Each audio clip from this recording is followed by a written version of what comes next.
दक्षिण कश्मीर के शोपियां जिला में सुरक्षा बलों ने आतंकियों के 7 मददगारों को गिरफ्तार किया है। इनसे ग्रेनेड और भारी मात्रा में गोलियां बरामद हुई हैं। पकड़े गए मददगारों से पूछताछ भी जारी है। पुलिस ने बताया कि सूचना के आधार पर शोपियां के विभिन्न गांवों में छापा मारकर मददगारों को पकड़ा गया। ये इलाके में सक्रिय आतंकियों की मदद करते थे। उनके ठहराने व रहने खाने से लेकर वाहनों के प्रबंध भी करते थे।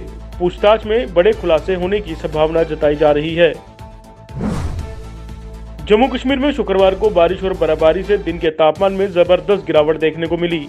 कश्मीर में लगातार तीसरे दिन भी मौसम का मिजाज बिगड़ा रहने से ठंडक बढ़ी है। घाटी फिर शीतलहर की चपेट में है। कई जिलों में दिन का तापमान सामान्य से 10 से 12 डिग्री तक गिरा गया। जम्मू संभाग के भी कई इलाकों में बारिश और बर्फबारी के साथ तेज हवाएं चलती रही। इससे चढ़ती तपिश से राहत मिली। बारिश और तेज हवाओं से कटरा, शांजी छत, चौपड़ सेवा भी प्रभावित रही। मौसम विज्ञान केंद्र श्रीनगर के अनुसार 13 और 14 मार्च को भी जम्मू और श्रीनगर के कुछ हिस्सों में हल्की बारिश हो सकती है। शहर के सिडड़ा इलाके में जम्मू श्रीनगर राष्ट्रीय राजमार्ग किनारे बंद करवाए गए रेस्टोरेंट को अब सील करने के लिए प्रशासन की टीमें शनिवार सुबह पहुंची। इस इलाके में कुछ दिन पहले प्रशासन ने 29 रेस्टोरेंट को बंद करवा दिया था और उनके निर्माण सरकारी जमीन पर हुआ है और वे सभी रेस्टोरेंट अवैध हैं, ये बताया था। रेस्टोरेंट के बंद किए जाने के बाद उनके मालिकों ने उनकी जमीन को वैध बताया। उनका दावा था कि उनके पास सभी वैध दस्तावेज और रेस्टोरेंट चलाने की अनुमति भी है, लेकिन प्रशासन बिना किसी कारण उनका काम बंद करवाने का प्रयास कर रहा है। जम्मू शहर की मुख्य सब्जी मंडी नरवाल में आज सुबह हुए एक दर्दनाक हादसे में 2 लोगों की मौत हो गई, जबकि 4 लोग गंभीर रूप से घायल हो गए। घायलों को राजकीय मेडिकल अस्पताल में भर्ती करवाया गया है। यह हादसा सुबह 5:45 बजे के करीब पेश आया, जब एक ट्रक ने अपना नियंत्रण खो दिया। जम्मू में सड़क के किनारे अवैध रूप से वाहन खड़े करने पर अब सख्ती की जा रही है। ट्रैफिक पुलिस के अधिकारी भीड़भाड़ वाले इलाकों में अपने गाड़ियों में घूमकर लोगों को सड़क किनारे अपनी गाड़ियां नहीं पार्क करने के लिए कह रहे हैं। ट्रैफिक कर्मी लोगों को अपने वाहनों को बस स्टैंड में बनी पार्किंग के अंदर ही खड़े करने की हिदायत दे रहे हैं। जो वाहन चालक ट्रैफिक पुलिस की चेतावनी के बावजूद अपने वाहन सड़क पर खड़े करेंगे, उनके वाहनों को वहां से उठाकर पुलिस लाइन गांधीनगर ले जाया जाएगा। जम्मू कश्मीर के बारामूला जिले में अज्ञात बदमाशों द्वारा बैंक लूटने का सनसनीखेज मामला सामने आया है।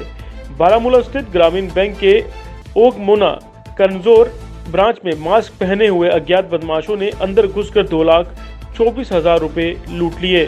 पुलिस ने मामला दर्ज कर इन्वेस्टिगेशन शुरू कर दी है।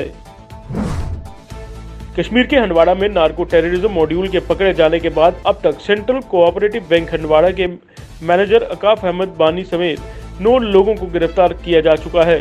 साथ ही 21 किलो हेरोइन व 1.35 करोड़ रुपए की बरामदगी हो चुकी है। आजादी के अमृत महोत्सव की कश्मीर घाटी में भी धूम रही। प्रसिद्ध डल झील में तिरंगे के साथ शिकारा रैली निकाली गई। नेहरू पार्क में रंगारंग प्रस्तुतियों के साथ ही शहीद मकबूल शेरवानी की याद में कार्यक्रम आयोजित कर शहीदों को नमन किया गया। 1947 में घुसपैठियों से लोहा लेने वाले शहीद मोहम्मद मकबूल शेरवानी व मोहम्मद दीन जगल को सम्मान पत्र दिया गया, जो उनके करीबियों ने हासिल किया। श्री अमरनाथ श्राइन बोर्ड के चेयरमैन व उपराज्यपाल मनोज सिन्हा ने शनिवार को राजभवन में सुबह 11 बजे बोर्ड सदस्यों की बैठक बुलाई। इसमें यात्रा के शेड्यूल सहित अन्य मुद्दों पर चर्चा की गई। बोर्ड सदस्यों को बैठक में ही एजेंडा दिया गया। बैठक में जम्मू कश्मीर संभागीय प्रशासन को यात्रा से जुड़े बुनियादी ढांचे को तैयार करने के बारे में भी जानकारी साझा की गई। आपको बता दें कि अमरनाथ यात्रा के शेड्यूल की घोषणा भी आज की जा सकती है। जम्मू के व्यस्त शकुंतला पेट्रोल पंप पर शुक्रवार को देर रात भारी हंगामा हो गया। इस पंप पर रात में करीब 10 बजे 20 युवक पहुंचे, जिन्होंने पंप कर्मियों पर हमला कर दिया। हमले में कुछ पंप कर्मी घायल भी हो गए। कर्मचारियों ने हमलावरों पर उनसे 1,40,000 रुपए लूटने का आरोप भी लगाया है। भारत में पिछले 24 घंटों में कोविड-19 के 24,882 नए मामले सामने आए हैं। यह आंकड़ा इस वर्ष एक दिन में सामने आए मरीजों की सर्वाधिक संख्या है। इसके साथ ही देश में अब तक कोरोना वायरस से संक्रमित लोगों की कुल संख्या 1,13,33,728 हो गई है। केंद्र स्वास्थ्य मंत्रालय के आंकड़ों के मुताबिक नए मामलों की संख्या गत 83 दिनों में सबसे अधिक है। इससे पहले 20 दिसंबर को 26,624 लोगों ने 24 घंटे में संक्रमित होने की पुष्टि हुई थी। मंत्रालय द्वारा शनिवार सुबह 8 बजे जारी किए गए इन आंकड़ों के मुताबिक गत 24 घंटे में 140 कोविड-19 मरीजों की मौत हो गई है, जिन्हें मिलाकर अब तक देश में इस महामारी से 1,58,446 लोगों की जान जा चुकी है। बैंकों के निजीकरण के विरोध में बैंक कर्मियों ने पंजाब नेशनल बैंक शालामार के बाहर शुक्रवार शाम को धरना दिया।